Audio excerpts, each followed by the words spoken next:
Hi, I'm Matt Gallagher, Deputy Editor of What Digital Camera magazine, and I'm here with James Banfield from Nikon UK at the launch of the latest DSLR, the D5000. Now James, tell me about this camera.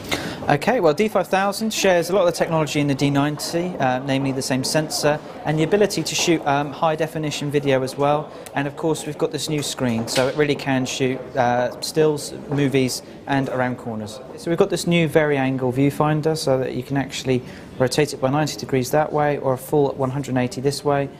Rotate that back, so it's ideal for viewing if you're tilting the camera up high, or you can rotate that round for low as well. So you're able to actually shoot high and low. Not only that, we've got a new scene mode on the top here. We now have 19 scene modes. On the back of the camera, if you select the scene mode, it will give you a sample image to give you an idea of the different scene modes you've got there. Okay, so tell me about the sensor. Well, the sensor is the same sensor that's in the D300 and D90. It has an ISO range from 200 to 3200 with a high 1 setting, which is equivalent to 6400 ISO, and a low 1 setting, which is equivalent to 100 ISO. On top of that, the camera will shoot at 4 frames per second.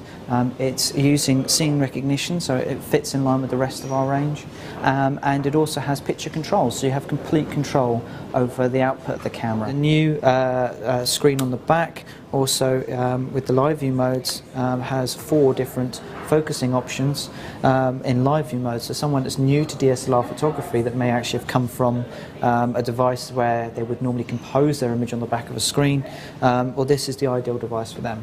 The 4 modes allow you to do face detection, focus on a specific point, do a wide area, and also we have this new subject tracking mode as well. So we now have this subject tracking mode. As I move it around, it's already locked onto my colleague there, and although if she tilts her head to the side, the camera will stay with her.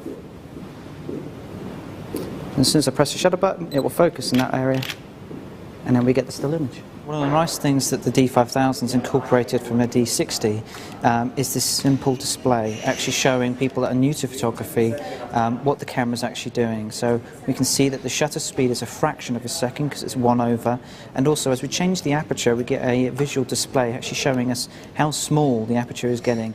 So put it back onto the scene mode, and if I now rotate in the scene mode, it will flick through the various sample shots so that I can actually get an idea of what these relate to.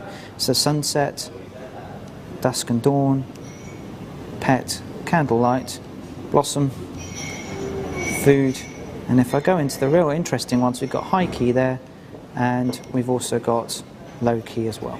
So the camera has the airflow technology that we saw in the D60. That can actually be seen just there. Those are the vents for the airflow technology. When the mirror moves, it forces the air through the vents, that captures the dust. The great thing about this is it's not actually costing any energy. It's using the mirror movement to naturally remove dust from the mirror box. So every time the shutter is fired, it removes dust from the mirror box if there is any in the first place. The airflow technology is one component. We also have a vibrating low-pass filter as part of the sensor assembly, which will also remove any dust that does actually manage to make its way through. The camera will be available from the 1st of May. It's priced at, recommended retail price is $719.99. With the kit lens that we see here, then the kit will be at $79.99. So there we have it then, the Nikon D5000 camera. We've got HD video, we've got a movable screen, which is great for taking pictures at any angles, and it's a great bit of technology. Thanks very much, James. Thank you.